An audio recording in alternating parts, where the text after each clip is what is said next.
Hello, everyone, and thanks for tuning into the Functional Fighters podcast. In a moment, you're going to hear the intro to our show, and you're going to hear us say the wrong name. That's because just before we published the very first episode, we found out somebody else beat us to the punch. Pun fully intended.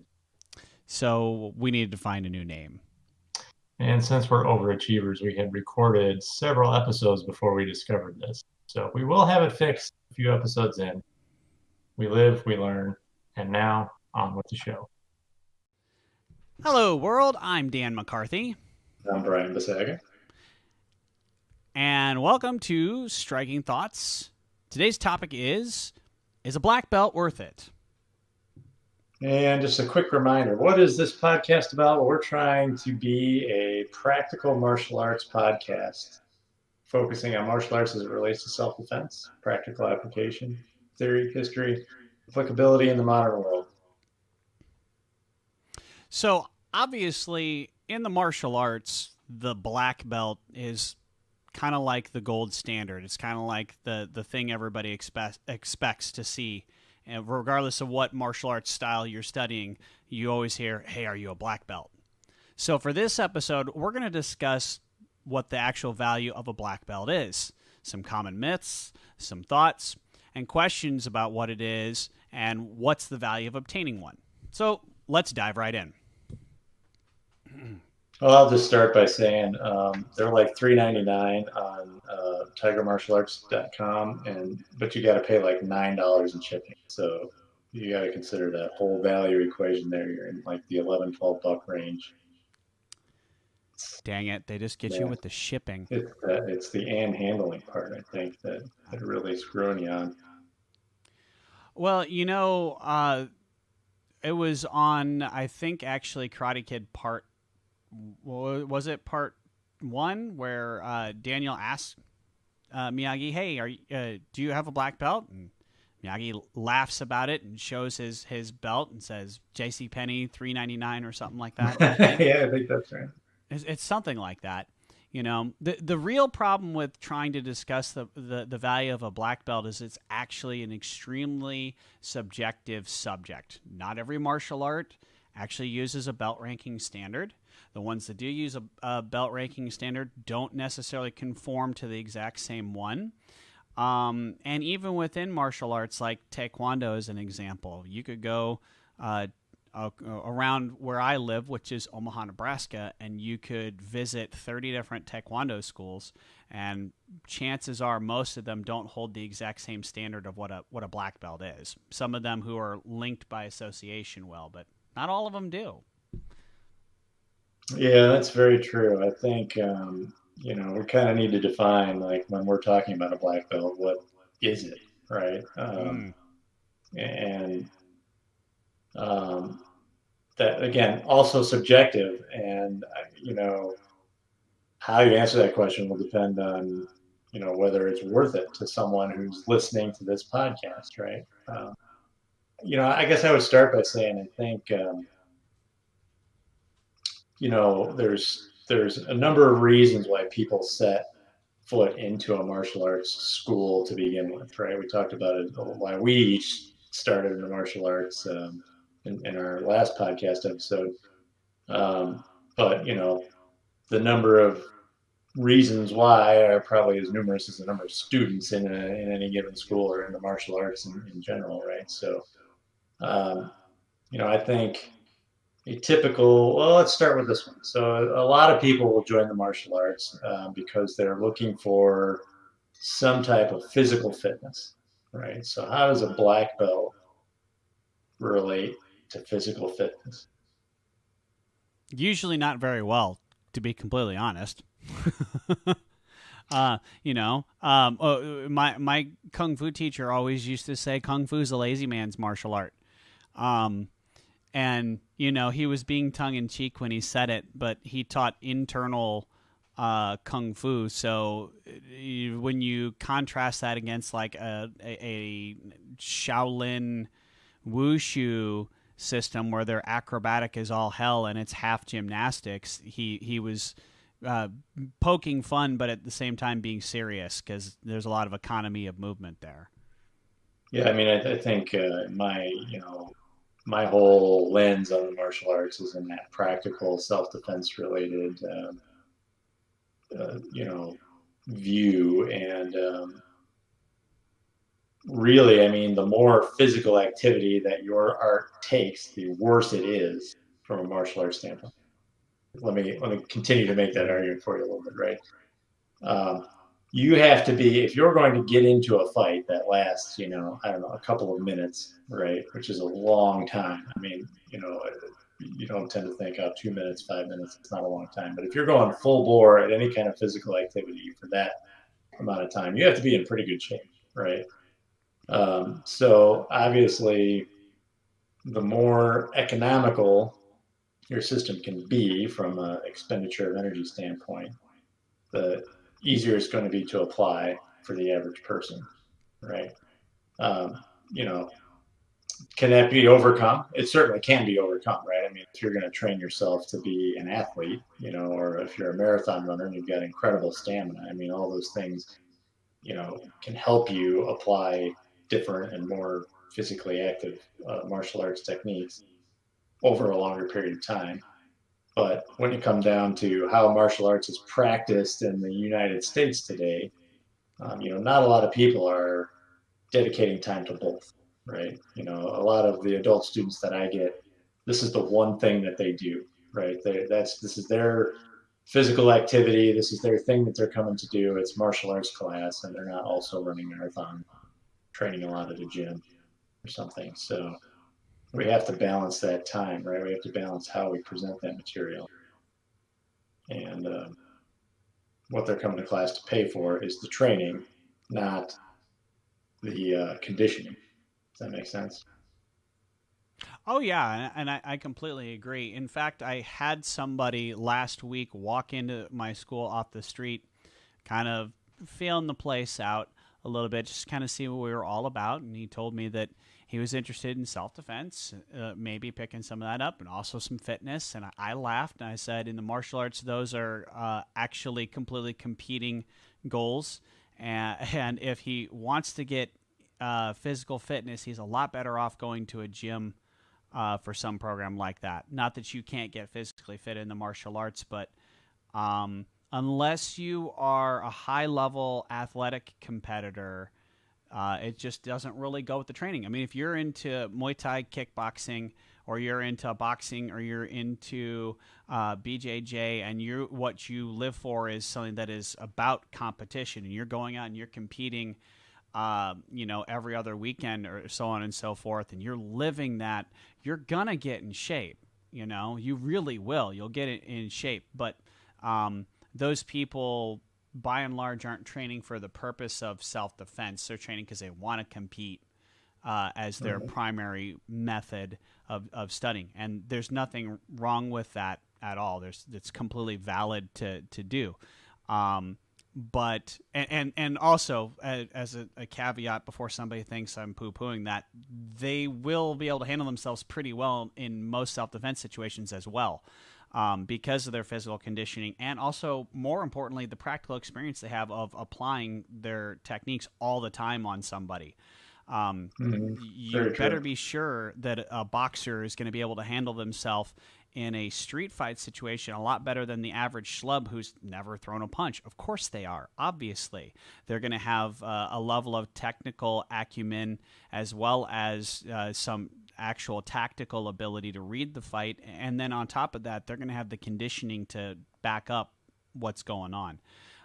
So yeah, they've got that. But from our position, you shouldn't have to have those things to be able to defend yourself. Is really kind of, if your goal is self-defense, you shouldn't need that kind of conditioning to get to that point. Although it doesn't sure doesn't hurt. Yeah, I mean, one of my first instructors always told me, like, your conditioning is not my responsibility, right? Right. If you feel like you need to be in better physical condition to do this, then train that, go train yourself, right? But when you come to class, you're coming to learn the stuff that only I can teach you. And I've kind of, I guess it's just, a lot of martial arts is like the or the first stuff you hear sticks with you for a long time, right? It kind of Mm. builds your foundation, right? So I definitely have stuck with that. Now, one thing I will say though is, um, you know, the value of I think the value of the systems that I've studied in and that I teach now are, that they can be tailored to whatever your level of physical capability is, right? Right. But Right. it also does have, I think, a positive side effect on most people who come through the door, in that they get active, they get moving, and they want to get in better shape so that they can get more engaged with the martial arts, right? So it's not a requirement, but it is a value, I think, I would say for some, for sure, a life altering side effect of martial arts training, right? And a good one. Yeah, I would agree with that as well. I have a student who started with me over the summer who I looked at today actually, and I said, You've dropped a few pounds, haven't you?" And he said, "Yeah." And it's it would be stupid for me to say it's because he's doing my classes, because that's not the case. He's in class once, maybe twice a week. So 45 minutes to an hour and a half a week of training with me versus what's he doing the rest of his time, obviously.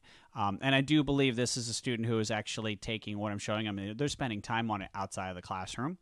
And he's trying to change his life. He's actually trying to take everything off the floor, and he's working on his nutrition and things like that. So yeah, it's those hours that are making the biggest difference.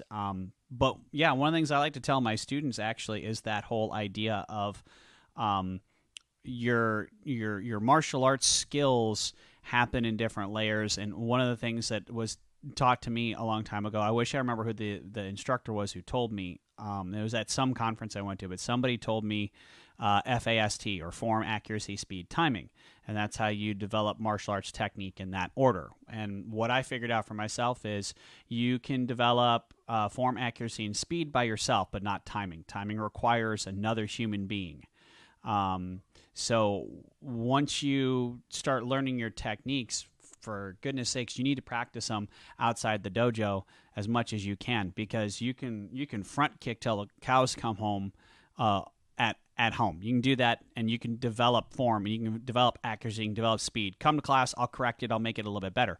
But you're never going to get application if you can't develop timing, and you can only do that when you have a partner to work with, and that's where your time in the dojo should be spent, more. It used to be back in the day, martial arts classes weren't 45 minutes. They were 90 minutes to 2 hours in training. So you really could do all those things because you'd line up and you'd bow and you'd start conditioning. That'd be the first thing you did, was you'd condition, and you'd literally get your butt kicked by your teacher. You'd start off with break falls and rolls, push-ups, crunches, squats, all that kind of stuff. You do your conditioning, then you'd get into your basics. You'd drill every last basic of your system. You'd spend a half hour devoted to the basics, and then you'd go on to application with a partner, and you'd do drill after drill after drill and get corrected by your teacher. But nobody wants to take that kind of time nowadays. It just doesn't fit in.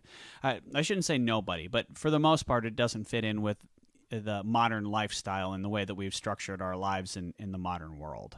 Yeah, I So, think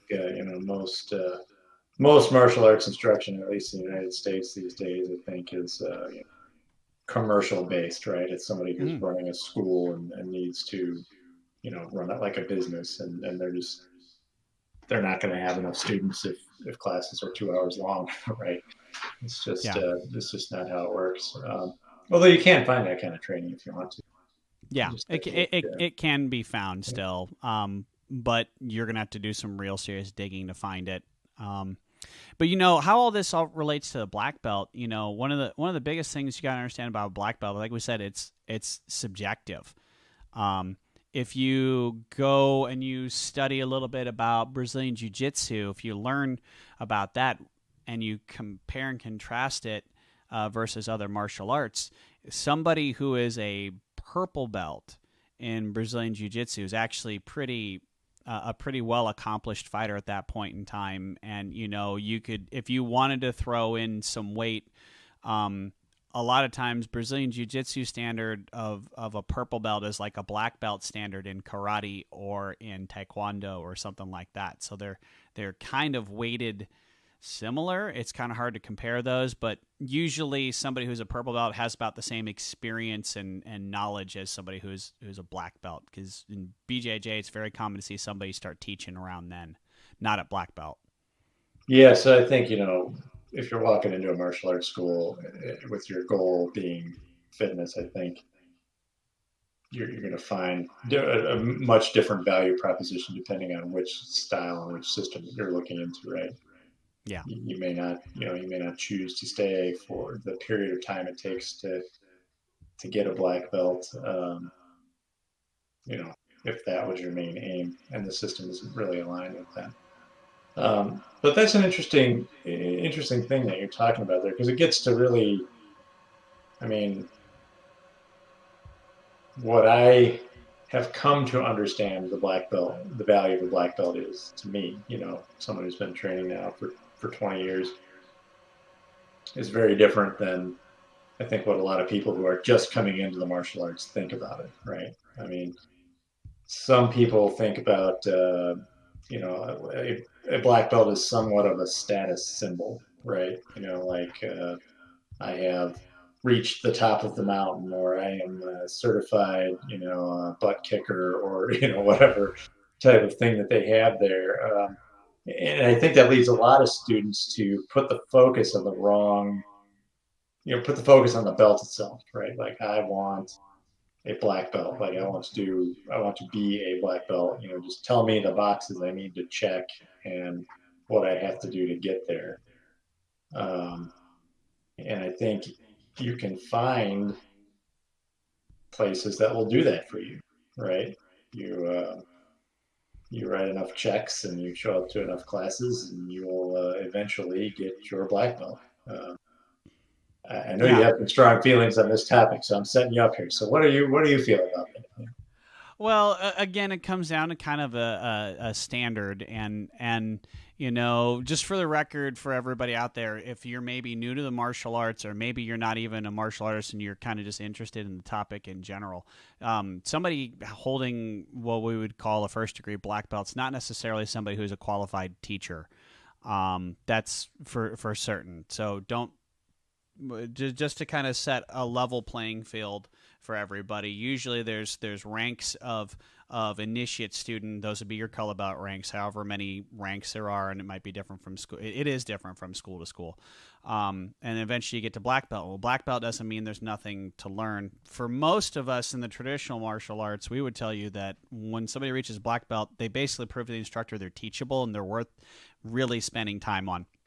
And myself and Tamron, tonight we're working with two of our black belts, and we were bringing this exact point up yet again. And I kind of likened it to hot rodding a car, because when you get into hot rodding, you don't just get into hot rodding because you like car racing. You get into hot rodding because you like the customization of the car. You like making the car better. You like tricking out how it looks. You want to really have that blend of man and machine, and that's what gets somebody really stuck into hot rodding. And martial arts is kind of like that. When you reach a black belt, everybody's kind of the same to first degree black belt, and then that's when you get basically licensed to start hot rodding yourself, is at black belt. Everybody's got their stock car and they've all gone through the same thing, and then you get to start tricking it out. You get to do what you want with it to a certain degree, and your instructor is going to kind of give you some tips on things and all that. But students are much more diverse from about second degree black belt to fifth degree black belt than they are from white belt to second degree. That's for sure. And so the other thing to kind of keep in mind is that there's no national standard on these things. So you kind of have to trust that the instructor knows what they're doing. The instructors have different philosophies on how they evaluate students. Some instructors don't test students in like an objective manner. They do it in a subjective manner. That's fine. That's their business to do. Some don't test their students in a conscious way. They don't tell their students, hey, you're testing today. They are testing them all along the way. That's fine too, if that's their tradition. So you might go to one school and never see somebody test for a belt. You never see them under that kind of pressure that you're really aware of. And so there's just all of a sudden there's a belt promotion, and then there's a belt promotion or whatever. Other schools will do a big deal of a test, but the test is kind of rigged, and everybody walks into it, and because they're writing checks, they're passing because sensei doesn't want little Timmy to go crying in front of everybody to mom and dad. So they're gonna pass because they wrote a check. And then other schools want a very objective test and objective standards, and they want to put students under pressure. And it's up to the instructor ultimately to figure out what's best for them. And I sure as heck have got no business telling anybody else how they should be doing it in their school. I only know how I want to do it in my school. Yeah, I think you touched on some really important stuff there. If someone's listening to this podcast right now and they're a prospective martial arts student or a parent who is looking, to get their kid started in the martial arts or something like that, a skill that you need to have is to be able to figure out if you're in a McDojo or not, right? And when I say that, that's kind of I'll call it an industry term, I guess, for these places that are really just, I mean, you're just going to pay and you're going to get promoted, and it doesn't really matter if you learn anything or not. There really aren't any standards to meet other than did you check bounce or not, right? So we can help with that. I think it's probably we could probably almost do a whole show on that. But I would say it can be difficult because of what you said before, right? Like the standards in this system may be a little different than the standard in that system, but that doesn't mean neither of them are valid, right? There's ways that you can kind of tell, but I would say like you have to look for the first thing you can do is you can judge what you're trying to get out of your training, right? We talked about fitness before. Self-defense is another common one. When you're talking about children or getting started, younger in life like that, a lot of times people are looking for discipline or that kind of thing, right? To get help their child develop those skills young, right, and be able to focus and discipline themselves and overcome hurdles. Those are all good things to look for. You can look around the school and get an idea of how that's working, right? If you kind of see, everybody, you can kind of look around and look at the white belts and look at the higher ranking belts, however it works in that system. And if you see a difference between those students, you kind of know they're developing, right? That's one quick way to see if everybody's running around like they're bouncing off the walls and no one's focused. It's a pretty good sign you're in a bad spot. So keep that in mind. And producer Tam, write down that we're going to do another show on. He's got it. He's got it already. Perfect. Oh yeah, he started typing as soon as you brought it up. He pulled it up. Excellent. So so I think standards aside, we should probably get into that discussion a little bit. Like what we're going to set our own standards for the purpose of this discussion, right? And this is a practical martial arts podcast. So we're going to say like, we're joining a martial arts studio and we want to learn, how to defend ourselves, right? We want to be prepared for this crazy world that we live in. And luckily for most people, it's, peaceful, for their entire lives. But there are crazy things that happen and they happen randomly and we need to be prepared, right? So people who enter martial arts for self-defense are recognizing that and they want to be prepared. So, what is a black belt? What is getting a black belt going to do for me there? I mean, I already know, like, nobody knows everything, right? Nobody can prepare you for everything. No system has every technique or anything. So would I be better off to train a little bit here and a little bit there and just put bits and pieces of stuff together? Or would I be, versus the value I have sticking with something and learning it to a higher level of detail? So that's a really good way of putting things. And considering I've done a lot of bouncing around, and I did a lot of that, particularly in my youth. Attention deficit disorder will do that. Um, but from my own perspective, when somebody walks into my school, and I've had those people who they want to jump in and they want to do everything, and they're like, I want to do the whole thing. Oh, you train this and this and this. I want to do all of it right now. No. Set a foundation, set a base. Give yourself a baseline that you can kind of compare everything else to and see the world through a lens. I liken it to now for our audience's sake. I'm also a personal trainer, and you get those clients who will walk in and they tell you they want it hardcore. I want to train 6 days a week, and I'm going to do it all. I'm going to do 2 a days and all that kind of stuff. And 3 days in, that person, you won't see him again, because they try to do too much from the get go, and they can't possibly maintain that level of tenacity and that pace. That you'll break yourself and burn out. So that's not the right way to approach it. And you also aren't learning that much in that you're overloading yourself and you're just taking in too much information. So, if I was going to say somebody is let's say a first degree black belt in a self-defense based art without naming anything or showing any favoritism, to any particular flavor of martial arts. If you told me you reached a first degree black belt in self defense, let's just say self defense do, okay, self defense jitsu, right? If that was what you were, then my assumption would be this: that as that student who studied self defense jitsu all the way up to first degree black belt, that means you have had some exposure to pretty much most versions of modern day hand-to-hand combat, which means you've grappled, you've been in a position where you've had punches and kicks thrown at you, you've had somebody work knife defense with you, you've had somebody work basic bludgeoning or club defense with you. You've had a training firearm brandished at you, whether it's a long gun or a short gun, maybe even a flexible like a chain or something like that. You've had to deal with those. Maybe even you've had to deal with multiple attacker scenarios. So I think you've been exposed to what constitutes modern day self-defense on most levels, at least.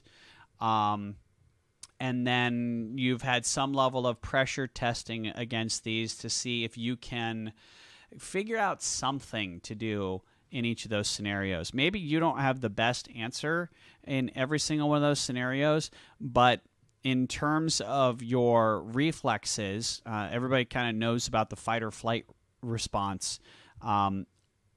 There's a third F that a lot of people are unaware of, which is when your brain cannot actually make a distinction between which of those two it should do. It freezes. Okay, it's pretty new, so but becoming more mainstream in terms of people's thought processes. Yeah. So, my overall opinion would be if you can handle most of those situations under some small level of discomfort, without freezing, then you're probably doing okay. But once you get beyond that level to get to a second degree, a third degree, a fourth degree, fifth degree, it becomes about pressure testing. It's not so much that there needs to be new things learned, maybe some, but it has much more to do with taking those elements and making them a higher level of challenge. And that's an important thing that you just have to do as you go on through your training. If it doesn't challenge you, it doesn't change you. So you need to be able to take those same elements that you could do before, and you probably did them at your first degree test with somebody who was a partner who was fairly conforming and relenting to what you were doing. And then after that, your partners should start to get little by little, they should get less and less conforming and less relenting and start to really pressure test you to see what happens when you have somebody who doesn't just roll over and show their belly because you do a finger lock on them, right? Yeah, it's another one of the greatest skills you can develop as a martial artist is to be a good partner, right? To know Oh yeah. how how and when to go with it, and how and when to provide a little resistance, so that, such that your partner can grow, but no one is going to get hurt to the point where they can't train anymore, right? Or have to take a break.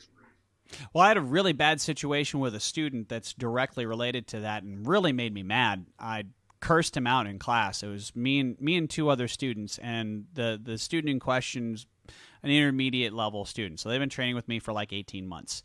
The other student in the room is brand new. He's been with me for like 8 months, something like that. And I'm trying to show him something specifically using the more advanced student as a partner. And the advanced student decided it was time to get froggy with me, which is really dangerous, is very, very, very dangerous to do stuff like that.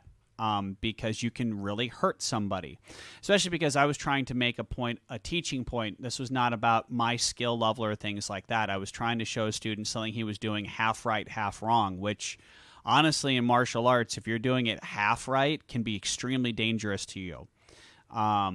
If you're doing, in this case, it was a falling technique. So he was falling half right. He was half escaping and half break falling, which if you can escape from it, great, awesome. And if you can do a good break fall, also awesome.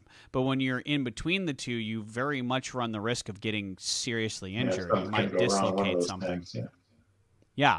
So in the middle of trying to explain this to the lower ranking student, the higher ranking student understood the lesson already and decided it was playtime.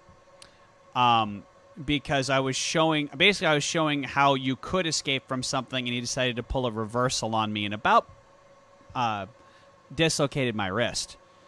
And I was able to roll with it, but it did hurt, not like sprain or anything like that, but it was bad enough in the moment. I got really pissed off and yelled at him because those are the kind of things you really can't afford to have happen in the classroom. I can't have that happen to a student because that student might quit. If he'd have done that to the other guy who'd only been there a few months, that might be the end of a student's training right there.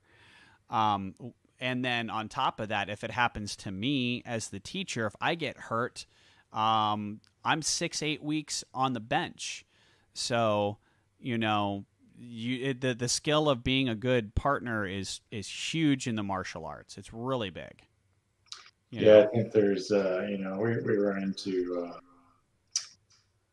I think you run into a couple of different mental mindsets that kind of lead to behavior like you just described there, right? I think one, people, they just get comfortable, you know what I mean? And that would allow you maybe to take a risk or something like that, otherwise, if you were just slightly more removed, you wouldn't do. But I think also sometimes people just want to, I guess they want to test themselves, or they want to show, something that they put together on their own, right? I mean, and that's a positive behavior in that respect, right? Like you want to see your students developing and becoming creative within the system and everything in the right way. But obviously, that's not the right way, right? As instructors, we can create other forums for that kind of stuff to be put on display, but it's all about the place and the time where it can be controlled. I think, I guess getting back to the value of the black belt. I have run into a couple people over the years, like, oh, you train in martial arts. Yeah, I've done some too, and I'll ask back, well, what did you do? Oh, well, I studied this, and I Orange studied belt, this, and I did this, and I did that, and yeah, green belt. Yeah, whatever, a couple months or maybe a year, whatever. And in most, at least in the United States, I think it varies, but I would say the average time to black belt in a typical martial arts school is somewhere between like 3 and 7 years, right? So when you hear someone's trained for a year, um, they're somewhere between 14 and 30% of the way through a system, right? So it's not, it is a long time, and you can develop useful skills in that time, but there's some things we'll get to in a few minutes here that you can't develop in that. So I think, there's something that drives people to do that. I think there's a couple things that drive people to do that. One is this idea that I'm going to go learn this, and I'm going to go learn that, and I'm going to go learn the next thing. And by the time I've done all of this 3 months at a time or whatever, I'll have all the information and I'll have the best set of self-defense techniques I can possibly have because I've taken the best from 10 different things or whatever, right? I don't think it actually works that way, I would say, right? I mean, there is definitely value, things you will learn in different systems that, in your home system, your primary system, they just look at it differently and it can be valuable for you. But I think that's one. And I think another thing that drives people on is this fear, this fear of failure, right? I mean, like we're set up, the black belt is set up to be, the top of the mountain, right? And it's just not. Well, yeah, right. Don't let all the secrets out, but really, it's not, right? It is a recognition of a lot of things, right? That you've done a lot of hard work and that you've overcome a lot of things, but it's not the end, and it's not. There is nothing superhuman about getting there, and I think a lot of people think there is, right? Like they're just afraid that at some point along the line they're going to fail. And that stops them from sticking around, right? Failure's so okay. Yeah, I mean that's kind of the point of training, right? I mean, if you look around at all of really high stakes training, right? Like I read a lot of books from memoirs of military guys and stuff like that, and there's a lot of they're all written by generals or Navy SEALs or Delta Force. I mean, the guys who've been to literally the elite of whatever they're doing, right? Buds. Right, exactly. I mean, all of that, all of the training does two things, right? It tests your will to overcome whatever is in front of you, right? Yes. And then, for those guys, right? I mean, it's a different story because like your job is going to be to go to the most dangerous places in the world and get shot at, right? So you really need to meet a very high standard to be able to do that, right? For the average martial artist looking for self-defense, the standard does not need to be that high, right? But the value of testing yourself under pressure, as you alluded to before, is part of the training, right? But even outside of that, like the actual education that you get either as one of these elite military guys or as a regular martial arts student in USA is a place to learn and fail where there's no consequence for doing so, right? I heard a fantastic TED Talk that is directly related to that, what you just said about failure with zero consequence. And I highly recommend anybody go listen to it because I think it'll change your outlook on learning in general. This has nothing to do with martial arts. This is just learning in general. And the TED Talk was called The Super Mario Effect. And clearly the subject matter being video games, and it talked about what video games did and what's Mario all about. What is Mario? At the end of the day, Mario is a you go and you jump into a video game scenario, and we grew up at the same time. You remember when Super Mario Brothers came out? I remember getting a Nintendo, or actually, I went to my best friend's house. He had a Nintendo first, and we'd play at his house. And you start learning how to move Mario, and you don't realize Mario can run. You kind of understand that he can walk, and you press the jump button, and you don't realize that the longer you hold the jump button, the higher he jumps. And so you jump directly into the pit, and you die. Oh well, okay, you did it. You go again. Try it again, right? Now I know how to jump over the pit, right? But there's no real world consequences to however many times Mario dies. So you invest the time to play it. And the biggest thing that they ran an experiment based on this concept, the Super Mario Effect. And the basic idea was to set up a couple of different tests. And the essential concept they learned is that people were much more likely to stay engaged and involved in the process and learn from their mistakes if they weren't afraid of failing, if there wasn't a consequence involved, which really turned teaching on a dime for me recently, because I've always been kind of one of those very hard pressure. You got to know there's the possibility of failure, and sure, okay, maybe there is possibility of failure, but maybe we need to kind of turn around the way that we frame failure. And I've tried to do this over the years too. So this failure is part of the process, and it's totally okay, you know?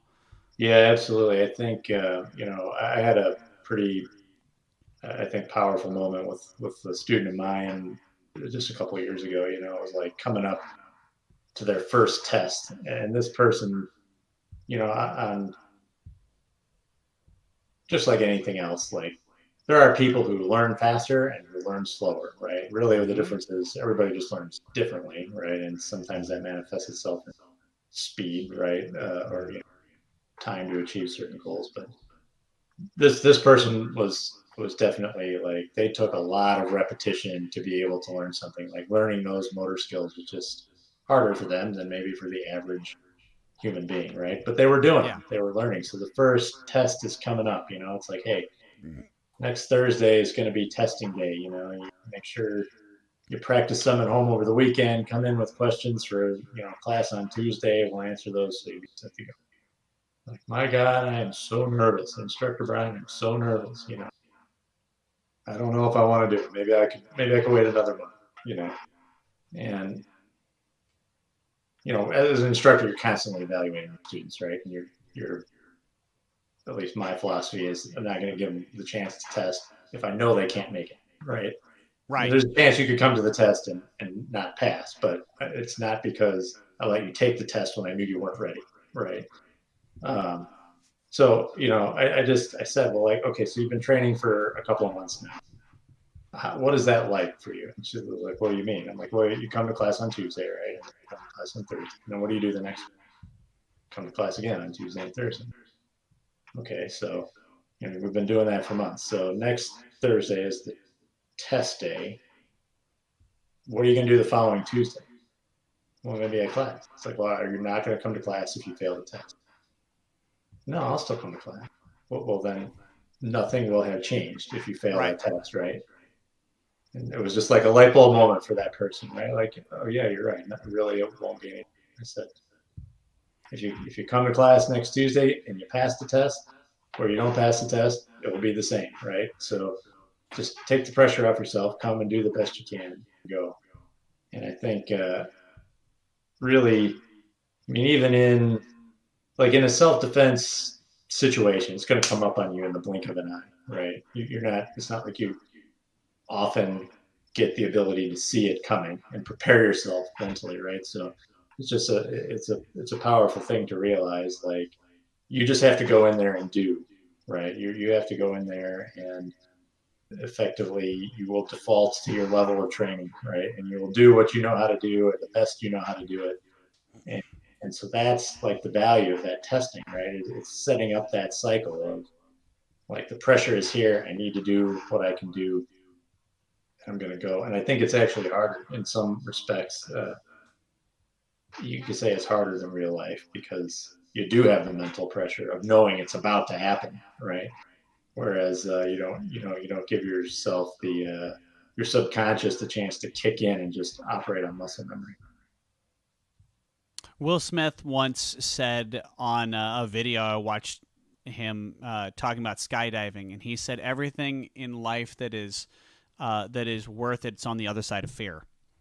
And that was so profound. I really, really loved that idea because he talked about the entire experience of skydiving and the fear involved in it. He says there's zero reason for you to be afraid of skydiving right up until that point where you stand in the doorway and you're looking out the door of the Out the plane. door, yes. Why are you afraid a week before it? Why are you afraid 3 hours before it? There's no reason for you to actually logically be afraid of that, except for the fact that you know that that is Yeah. impending on you, right? But it's that moment right there when you're standing in the plane getting ready to jump. That's when you should be afraid. That's when fear makes sense, right?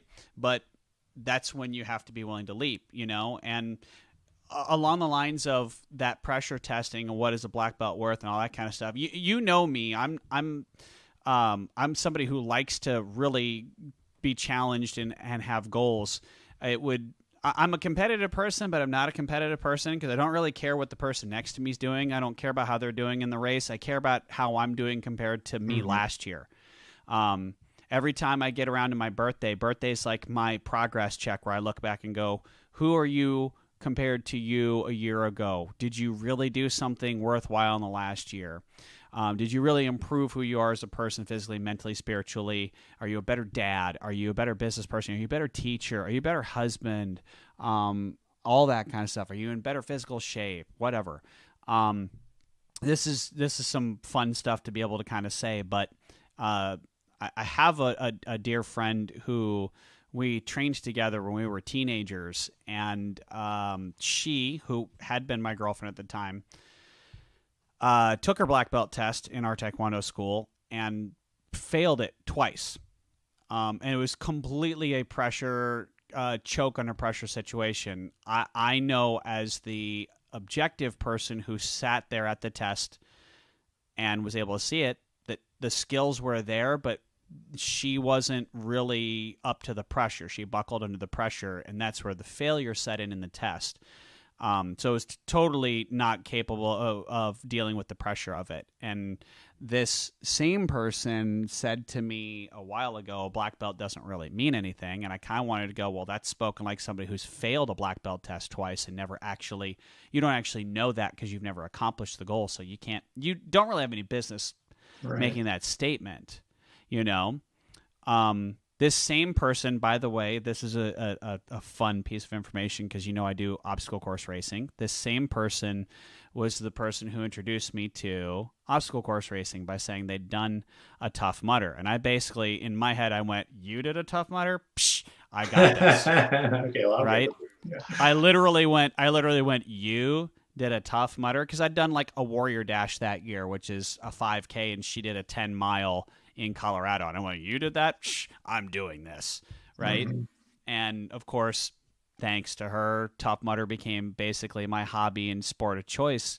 And I can say I've done a 24-hour long Tough Mudder, in freaking Vegas. So sometimes you get that challenge and you go, let's go, right? And that's kind of what black belt is for me. Black belt's about, it's the journey is the destination. Find that level of improvement. And I don't think for a second I'm the best martial artist that I know. I do know I'm a lot better than Dan McCarthy, the teenage kid who didn't know anything about martial arts. I think I'm a better person. I'm more confident as a person, and I have the ability to actually influence other people's lives so that they get the opportunity to be more confident. So hell yeah, black belt's worth it as far as I'm concerned. Yeah, I mean, I think there's a couple. Well, I mean, there's a lot of, like we talked about at the beginning, a lot of lenses to look at this through. But I think the one single thing I would say to someone who's serious about self-defense is the value of the black belt comes in the fact that you stuck with it, that you train and you train to a level of technical skill, right? If you went through a good program, it was an appropriate level of technical skill, and you faced an appropriate amount of pressure on your way through that system, right, to prove to yourself that you can overcome that and actually apply the stuff. But I think the other thing that we haven't really touched on is like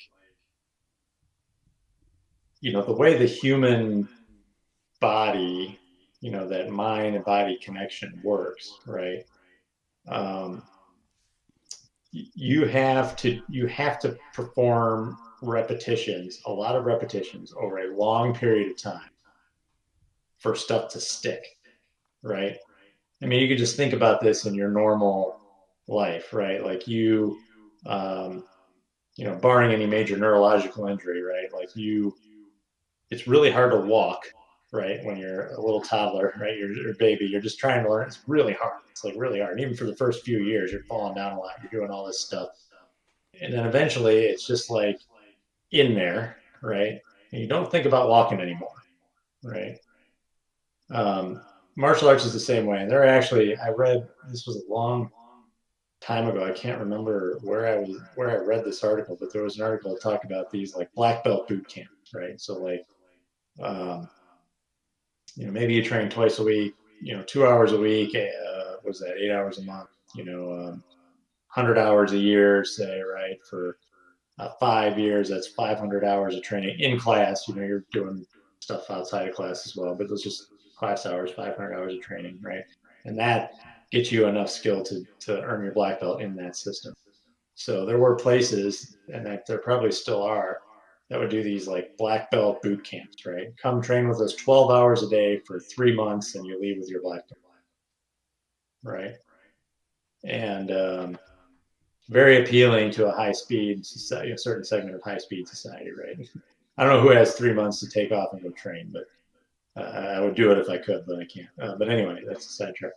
Um, what the study showed is that at the end of those 3 months of training, like you could put that student next to someone who had done about the same amount of training over a longer period of time, and they would demonstrate a similar level of physical technical ability, right?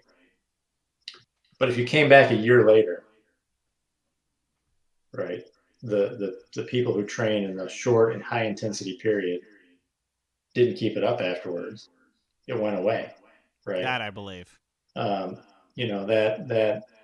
that muscle memory or whatever you want to call it, just it only comes with time, right? So if you really think about like when what is self-defense, if martial arts is for self-defense, like if I knew when I was going to be attacked in the street, I would just make sure I trained really hard for the 3 months leading up to that day, right? And I'd be ready to go and I'd take care of it and I'd move on with my life. But that's not how the real world works, right? So if Right. you really think this is going to be something that you want to carry with you, that is the value of the black belt. It's saying I train in the system for 4 years, 5 years, 10 years, whatever number of years it is, and this is in me now, right? And it's going to be with me for a long period of time, especially if I continue to train and keep it up, right?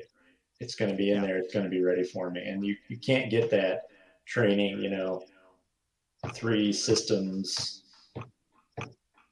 for 3 months at a time or over the course of a year or several years, you're not going to get the same thing. You need that immersion, right? That long-term constant repetition. Well, the interesting thing is I had a mom get really angry with me one day because she misinterpreted a statement that I made. She very much was looking to be offended, and she thought that I had said something to the akin of gymnastics is not as hard as martial arts. And that's not true at all. But the point I was trying to make to her is at no point in time is her kid's backflip skill going to be something anybody on the street suddenly requires her to do, and it will save her life.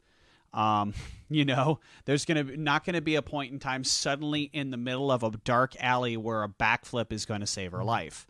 That would be what I would consider be the difference between gymnastics and martial arts in a nutshell. You know what I mean? If you are training in backflips and you're doing backflips all the time, you got an amazing backflip, there won't be a point in time later in your life where when you stop doing backflips, you're going to be like, oh no, this would have saved my life right now. That won't happen, but it will happen in the martial arts probably at some point in time that you will find a situation, even if it's just like we talked about last week, freaking break fall. You know what I mean? Just as simple as that. You slip on the ice or you slip in the mud and you fall and there's the skill because you do it every week. You do it twice a week, every week year in, year out, and suddenly when you do need it, it's a skill that's sharp.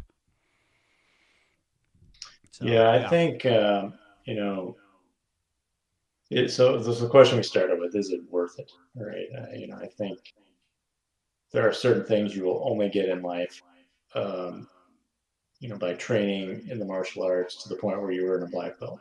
Uh, and the obvious ones we've talked about a lot, right? The physical skills, the muscle memory, right? A bit of physical fitness maybe along the way. But there's just a lot that comes with. I mean, at least for me, I would say like all the way up until maybe second or third degree black belt. That's really how I measured myself as a martial artist. I remember being just very confident as a second degree and third degree black belt teaching classes and like, man, just my speed, my power, my accuracy, all this stuff, right? And I just remember thinking like, man, this is really going somewhere. I'm really, developing somewhere now.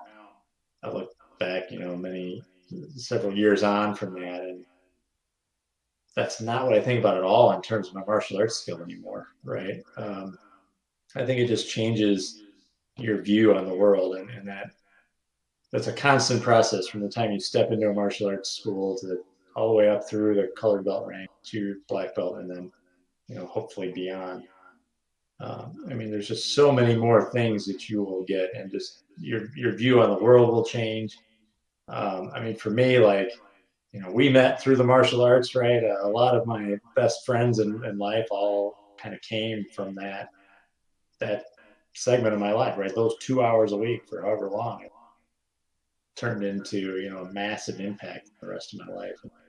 It's another thing you won't get if you don't stick with something, right? It's just the power of sticking with something, just a little bit of time over a longer stretch. It's amazing. Yeah. There's really something to be said for that. And I'll sum it up here real quick, which is if you ask me, is black belt worth it? Then the answer is absolutely. It's worth every penny I've spent on my training and every hour I've spent in training, every tear, and there have been those, every drop of blood, and there have been those, every injury, and there have been those.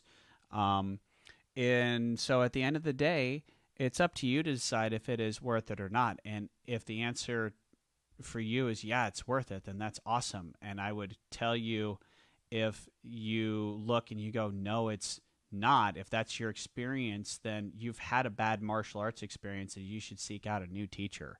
Um, that would be my statement to you. Is if you look at it and you go, this hasn't been worth it, don't blame the message. In that case, I would blame actually the messenger. Go find a new teacher, because I promise there's somebody out there who will make you see the value of it. Yeah, that's excellent. Goes back to what we talked about a little bit earlier too, in terms of like you have to be in the right place, right? I think you have to in the right school. You have to be with an instructor that you don't have to be best friends with, but you have to get along, right? You have to Mm-hmm. have enough, what's the word I'm looking for here? You have to mesh well enough that you can work together over that long period of time, right? Yeah. Yep. And then they have to have a good, solid program, a good foundation. You have to be with a good group of other students. I mean, all of those things are really key towards making you want to stay and getting that deeper value out. And we will definitely talk more in this podcast about how you find a good school and how you can recognize a good school. But that's the because that is a very important part of making you want to put the time in. Making you comfortable putting the time and effort in to get to that advanced stage of the journey. Yeah. Yeah.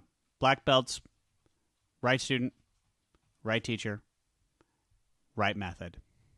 Drop the mic. Drop the mic. Excellent. Yes. So thanks everyone for listening again. We really appreciate it. If you liked us, please, if you like what you heard today, please let us know. Your likes, subscriptions, comments all help us get noticed, and also helps us come up with new content so we can make sure we keep coming up with stuff that people want to hear about. So post those up. We definitely appreciate you taking the time to sit with us today. We'll be back next time with another topic, and have a good one until then. Hey, thanks very much.